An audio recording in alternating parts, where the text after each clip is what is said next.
Shalom, family. Good to see you all. Hope you're doing well. Boy, how things are changing fast.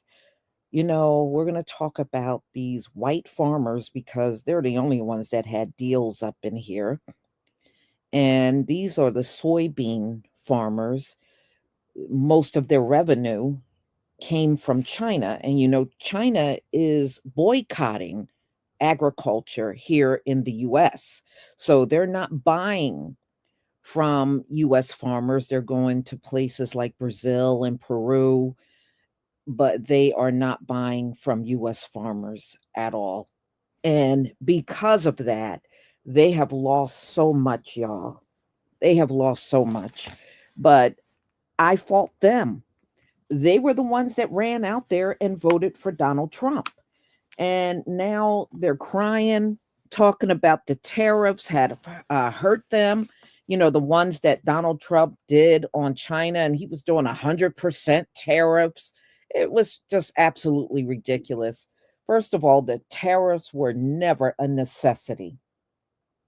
Donald Trump literally ruined relationships with allies over those tariffs. So America really don't have allies at all now. He pushed all those tariffs out worldwide. And I was even looking at a video. He put tariffs on places where people didn't even live, islands that were inhabited. He put tariffs on places that had no people living. That's how buck wild he went with these tariffs. And so now they're crying that they are looking at bankruptcy. Well, then go ahead and do your bankruptcy because you ran out there and voted for Donald Trump. He told you what he was going to do. He told you he was going to put tariffs out there. He said that on the campaign trail. He spoke about the tariffs. He also spoke about immigration, doing mass deportations. He spoke about all that stuff. And that being said, you still went out there and voted for him. So now y'all are whining like the rest of the world is supposed to feel bad for you. No, if you're going belly up, you have nobody but yourself to blame for that. I don't feel bad for these farmers. And y'all go look at the history of these farmers.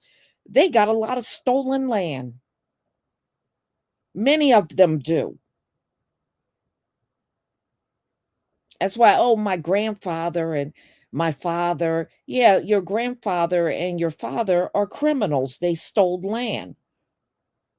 Why do you think so many black farmers lost millions and millions of acres of land? Because it got stolen, and this US government helped the theft happen.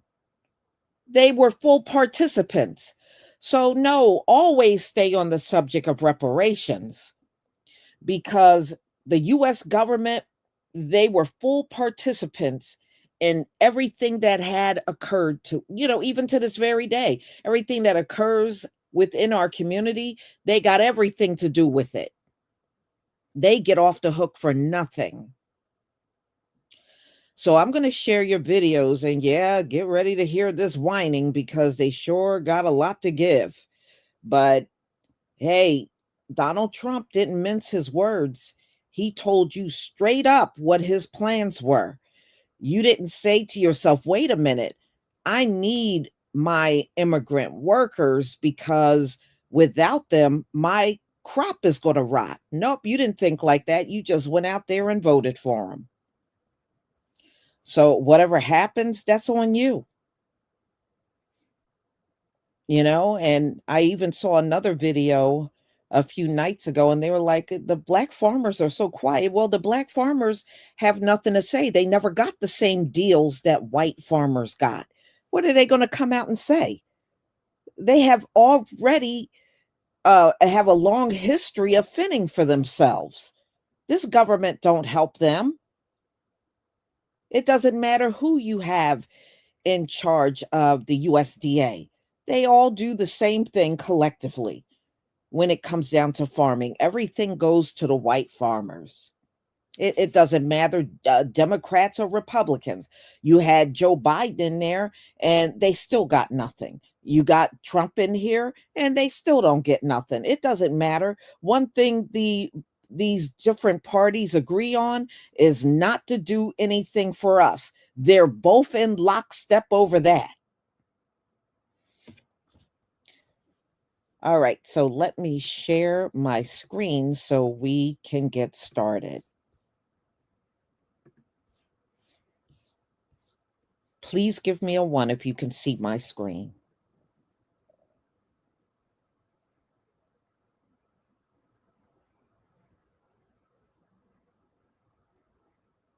All right.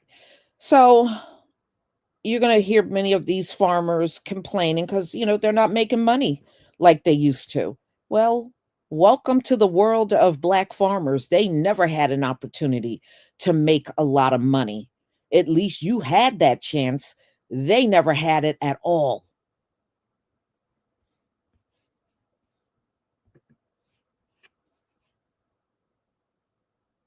We can't help but feel very anxious of wondering why it's taking so long to get this resolved. Are you angry? The farther we go into this season, the more we're going to lose. And China should have been buying our beans already, and they're not. So if there were a bailout, right, which the president is apparently considering, what would that mean? Well, the stopgap needs to come because they kind of painted the farmer in a corner. I mean, I want trade, not aid. I need a market. I need a place to sell this stuff. I can work hard enough and make a product. If you give me some place to sell it, I'll take care of myself.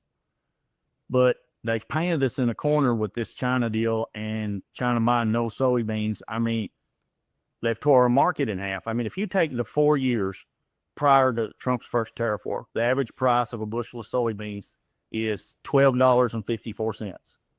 The average price for the 4 years during Trump's first tariff war is $9.39. That's a $163 an acre swing to the minus. The next 4 years after the tariff war, the average price is $13.59. That's a $218 upswing. Now we're back to $10.21. I think the board is today. My local elevator's $9.79. So I'm at $172 an acre loss. I mean, the farmer can't continue to produce a crop below the cost of production. And that's where we're at. And we don't have anywhere to sell it. We're in a tariff war with China. We're in a tariff war with everybody else. I mean, where do they want me to market this stuff? The American workers and American taxpayers have been taken advantage of for multi-generation, for decades. And it's time for somebody to stand up and put us first and put the country first and do what's best for the country, not what's best for the politicians. Even if you as a farmer suffer. That's right. I mean, some people would hear that and be quite surprised that you're prepared to put your livelihood, your family's livelihood, on the line for the sake of politics. Well, that's my duty as for being the head of my household. I've got to do what I got to do, what's going to be better for the future, better for the kids. It's not about today. It's about the long term. The long game is where the rewards are going to be. But don't the price of tariffs and what happens in commodity markets like soybean, doesn't that affect you in the short term and affect your ability to provide for your family? Look, tariffs will probably have a detrimental effect on soybean price in the near future. In the long term, it'll probably work out. I'm a farmer. I deal with bad weather. I deal with dry weather. I deal with torrential rains. We deal with hurricanes. What's a tariff going to do? I got to raise a crop. If I was worried, I'd stay home and not raise a crop. If I was worried about it, I still got to get out there and raise my crop to get the price. If you don't get the yield, it doesn't make any difference. I got to deal with all these other things. What's a tariff? I can't control that, so it is what it is. Are you angry? Oh, yeah. Oh, I'm totally mad. There's no reason for it. This is absolute stupidity. This is a man-made crisis caused by Donald Trump, period. John Bartman is a soybean farmer whose family has been working Illinois land since before the Civil War. This year, his crops, diligently planted, meticulously cared for, are losing their value. This is a yield monitor. This allows me to see instantly what my yield is doing. So this is 4,134. So that's roughly $40,000 worth of soybeans that we have harvested. And a couple years ago, that was easily $60,000. So that's a major change. This is the economics. It's what we do in this country. We export food. And we can't do that right now. Soybeans are the largest agricultural export from the U.S., valued at more than $24 billion last year, 52% of which was exported to China. But this year, soybean exports to China are down 51% compared with the same time period last year. The drop comes as China stopped buying soybeans from the U.S. and an escalating trade war. President Donald Trump insists farmers will win the trade war. Posting on Truth Social October 1st, "We've made so much money on tariffs that we are going to take a small portion of that money and help our farmers. I will never let our farmers down." John Bartman is skeptical. Bailout's not going to do it. Bailout, unfortunately, we need the money. Once you lose a customer like China, can you ever get them back? I sincerely doubt it. Why would? Ladies and gentlemen, Donald Trump is lying. This country is not making a lot of money off of those tariffs. They're not. This is what he's doing is equivalent to Elon saying they're finding all this fraud, in the government spending and then never show you fraud. To this very day, we have never seen this fraud that he was talking about. And you're not going to see all this lots of money that Donald Trump is claiming. Donald Trump ain't making no lots of money off of those tariffs. He is lying to the American public. And if he is making lots of money, then how do you justify all of this inflation going on out here? Every time that man says tariffs, the prices go up. So if you're making all this money, why are you squeezing the public with all this inflation? Remember, he claimed as soon as he took office, all this inflation was going down. It's gone up since he's been in office. Everything has gone up. And now I read an article, and I know I told y'all about this. They're saying food, because he kicked up this tariff war again with China. Food is about to skyrocket in this country. The food is already astronomical. So it's getting ready to get worse, y'all, because he started with China again. So again, these dudes voted for Donald Trump. So whatever's happening to you, your family, your crops, you can look in the mirror, because that's the person responsible for it. You ran out there and voted for that man, and he told you everything he was going to do. And you knew that was going to be detrimental to your farm, but you ran and voted for him anyway. Now y'all all on these TV news and doing interviews all over the place like we're supposed to feel bad for you. I will never feel bad for these farmers. Never.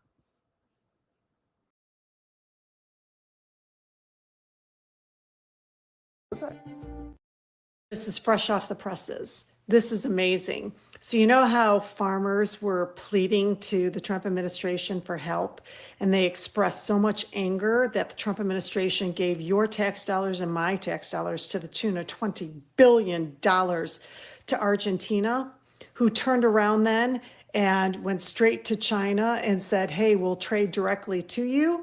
And China, as a result, put in 0 orders with U.S. farmers, because Argentina used that $20 billion to reduce the cost of exporting to China. Remember that outrage? And remember when Republicans were texting each other, oh my God, I think we fucked up with this $20 billion to Argentina, because now China's the one benefiting from all this and our farmers are screwed, right? Well, I am happy to say that the Trump administration heard you, Mr. Farmer. He heard our farming community. He heard other Republicans, especially in Congress, who expressed concern. They understood what they did and how it's harming farmers, and they took action. And you'll be happy to know they're giving Argentina another $20 billion of your tax dollars and my tax dollars. Now, I want Trump supporters to know that you are now officially out of the honeymoon phase and part of the narcissistic fascist regime. They don't care about you. They never did. They got what they wanted from you, and they're going to keep getting more from you, even though you're not going to like it. You can't stop it. So we're going to lose probably about $2 a bushel this year. And how much does that mean overall? That means a lot. It means we can't sustain that kind of loss for a very long of a time period without going under. I mean, I want trade, not aid. I need a market. I need a place to sell this stuff. When we had USAID, we provided 40% of the humanitarian food for the world. That's all grain and food bought from farmers, from vegetable farmers in the United States to row crop farmers and grain and everything. So we abandoned that deal, and China accelerates there. So now I've got a tariff war that's killing my market. We don't want the aid. We want the trade. Trump's bailout could have the added effect of hurting American farmers, who, we should note, are already suffering immensely under the effects of Trump's chaotic whipsawing global trade war. For the second time in a decade, Trump has picked a fight with China at the expense of American farmers, who make up, obviously, a pretty sizable portion of his political base. You see, American farmers grow a lot of soybeans, and China buys them. Last year, China bought over half, 52% of our total soybean exports. They are our largest customer. Billions and billions of dollars. This year is a different story. You see that graph? This graph shows our soybean exports to China over the last year. That line in May is where sales stopped entirely, kaput, completely, all as a result of Trump's tariffs. Farmers are now left with crops they cannot sell, and it is having an absolutely catastrophic effect on their livelihoods. Okay, so how does Argentina factor into this? Well, guess what? Argentina also grows a lot of soybeans. And Trump's buddy, President Milei, just slashed export tariffs to make it much cheaper for China to buy them. In other words, China is replacing American-grown soybeans with Argentinian-grown soybeans. And Trump is bailing out Argentina as they take sales directly away from American farmers. Bailing out Argentina doesn't help my market. Sending me the tariff money that me and every other taxpayer in this country is paying for. I buy parts and I buy groceries, and I'm paying the tariffs exactly like everybody else is. Sending me that money doesn't fix my problem. I mean, to me, currently, all we want to do is throw money everywhere at problems instead of actually sit down and try to fix one. If Argentina fails, okay, they're my second biggest competition. If we're going to make American agriculture great and make it stand on its own 2 feet, then I need my second biggest competitor to fail. Again, this is really crazy, right? I mean, think about this. Trump is explicitly, through his unilateral actions, hurting his own country, the farmers in his own country who voted for him by huge margins in order to help out his right-wing buddy in Argentina, all while the government that his party controls remains shut down. It is a set of circumstances almost beyond parody for the so-called American first president. Farmers across the country have started going on TV and complaining, 1, about Donald Trump's tariffs, 2, about the trade war with China, and 3, that they're not able to sell their products. Specifically, soybean farmers who are looking at losing $300 per acre of crops this year. So on a 1,000-acre soybean field, they're looking at losing $300,000. That's because China has not put in an order for soybeans in this quarter alone. They haven't put in an order of soybeans from American farmers since April, which means there's nothing being sold from the United States to China when it comes to soybeans. Where's China going? To Argentina, to Brazil. What's the United States doing? They're bailing out Argentina to the tune of $20 billion while ignoring farmers in the United States. And these farmers are now saying, we don't want a bailout. We need a trade deal. Because since Donald Trump's first term, our profits are down 50% because he keeps screwing with our trade to foreign countries.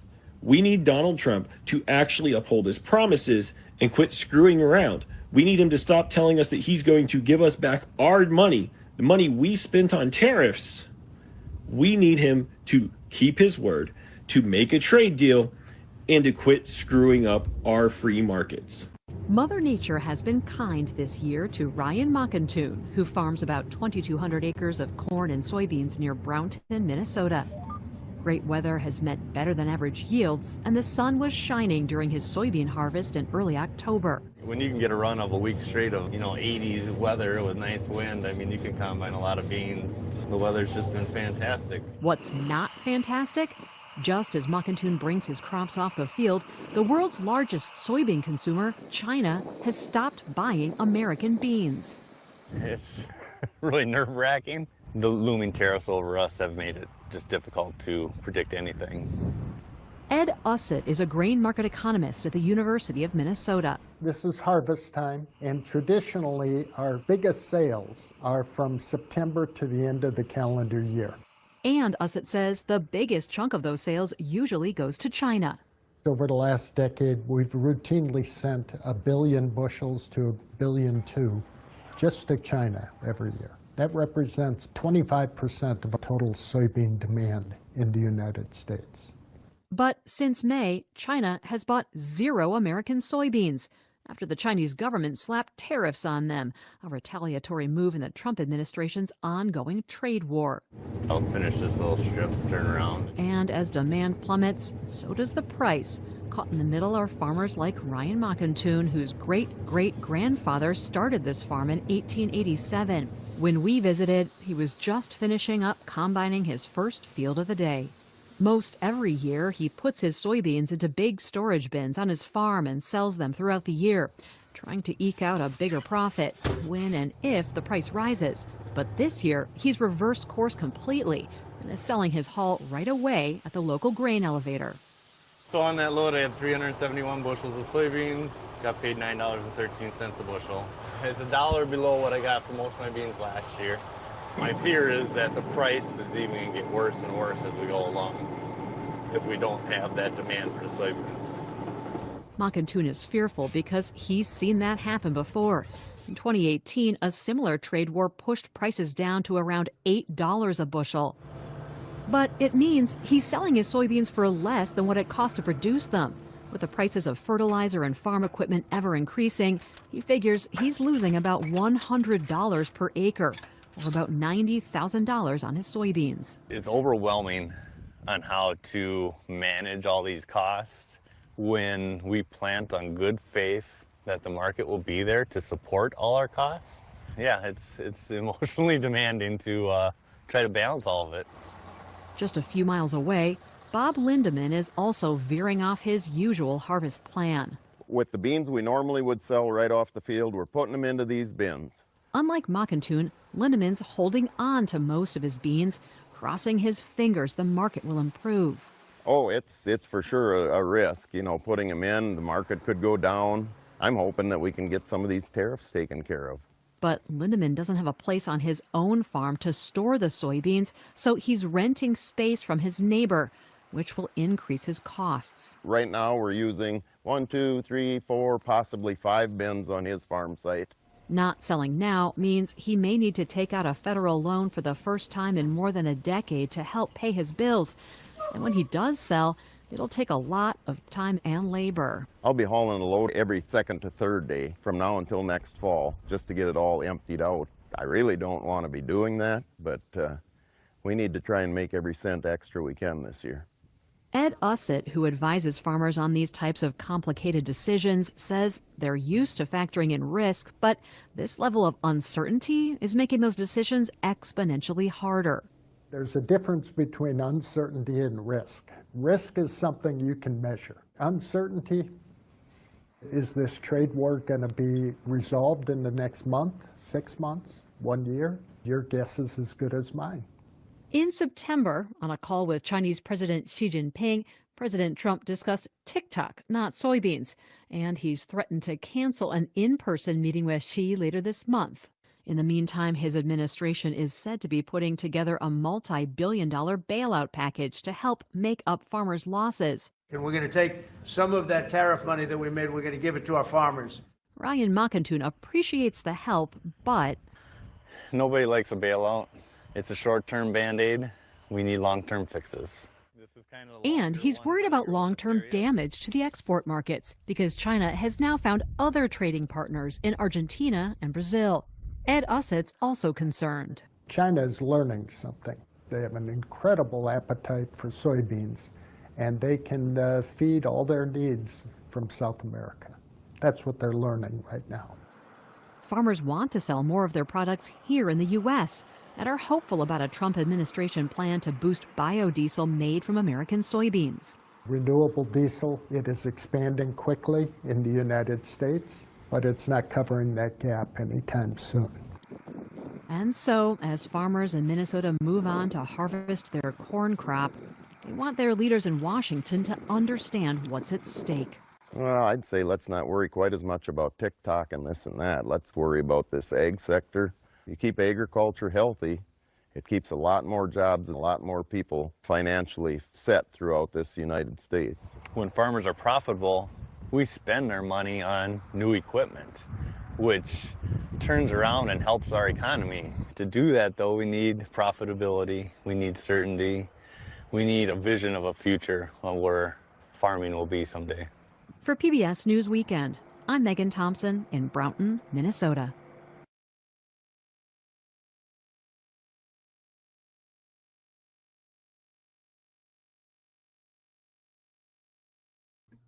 Okay. Now, one thing they didn't mention is China's also making agriculture and mineral deals with Peru. And so they're just taking it to South America. Whatever they were getting from the US, they're now going to South America for it.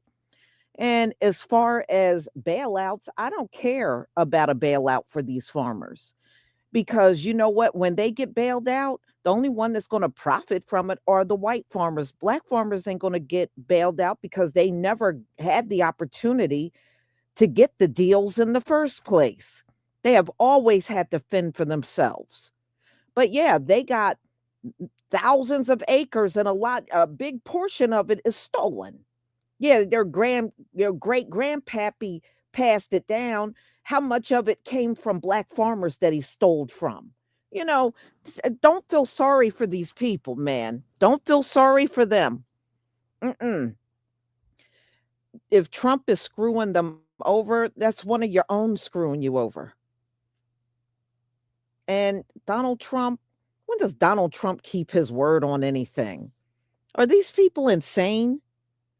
He may go through the 4 years and never give you one. He'll talk bailout, but never give you one actually. So, hey, good luck to y'all. You know, maybe you can cut a deal to sell your produce to supermarkets around the US. But some of y'all are so vain. That's why we keep hearing stories about you letting your crops just rot on the ground. But I just don't understand how people with such high IQs are letting their crops rot. I would think you got such an high IQ and so smart and know everything, you should have figured out a way to harvest your crops then. And if you haven't done that, then you really ain't that smart. So y'all, I'm going to go ahead and conclude. I got more videos, live streams coming up. I do have one coming up that will go public as soon as I'm done with this one. And the TSA agents in Las Vegas walked off the job, said they are not working any longer with no pay. So this is just the beginning. This is going to start happening all over the country, which means the lines at the airports are going to get longer. It's going to take longer for you to get even to your destination. Everything is going to slow down. But yes, they complete, all of them walked off. And now you watch, it's going to have a domino effect. You're going to see other cities, TSA officers, agents just walking away. Will not work for no pay. See, Donald Trump, he think everybody is stupid. He think that, if he shuts down the government, these folks will just continue to work because he said so. I don't think so. It didn't even work like that the first time he was in office. I think like about the third week of the shutdown, they said everybody was calling out sick every single day. Nobody was going to work because, nobody can it's unsustainable. First of all, you got to travel to work. That gas money is going to cost you. You got to have your lunch. That's going to cost you. All these things cost money. How are you going to get this all done with no paycheck? You can't, even driving back and forth to work, that costs money. Whether you got a car or you taking public transportation, that costs money. Who can do that for in the long term for no money? And they're still saying this is going to be a record-breaking government shutdown. And the Dems don't care because they're holding out for the health care and other things that they're fighting the Republicans over. And a lot of it is immigration because damn well they don't fight for us. So, either y'all got a lot of money stashed up in the bank and maybe you can go a long period of time with no money, or you're just going to not show up anymore. So, well, I think this week, as of Monday, is 3 weeks. 3 weeks. That's hard for people to go 3 weeks and they have no money coming in. So, G. Bowman Jr., thank you so much for your super chat. Too many U.S. industrial farmers are producing frankenfoods. A lot of countries banned import cattle and crops from the U.S. over 10 Earth years now. Yeah, I mean, it is terrible. It's terrible what they serve us over here. It's ridiculous. So I definitely agree with you on that. And thank you for your support for my channel. If you remember, MAGA was upset with Donald Trump back during his first presidency because I think after about 34 days, he folded and they were mad because they wanted him to, keep the government shut down longer. So we shall see. This is giving them another reason why Donald Trump is liking this is nobody's talking about the Epstein files again. So he's loving that. And then on top of that, he's carrying out all this Project 2025 stuff while the government is shut down. Now you watch the Black Smithsonian, he's taking stuff out of there right now while nobody is there. Nobody can see what's going on. You're not talking about it. You're not hearing about it. And a lot of stuff pertaining to slavery, which he absolutely hates, and any achievements our people made, they're stripping that stuff out of the museum while we are on this shutdown. By the time everything opens up, he's going to have everything in place the way he wants it. You watch. Everything's going to be the way he wanted. So, y'all, I will see you on the next live stream. And that should be around 2:45. Shalom, family.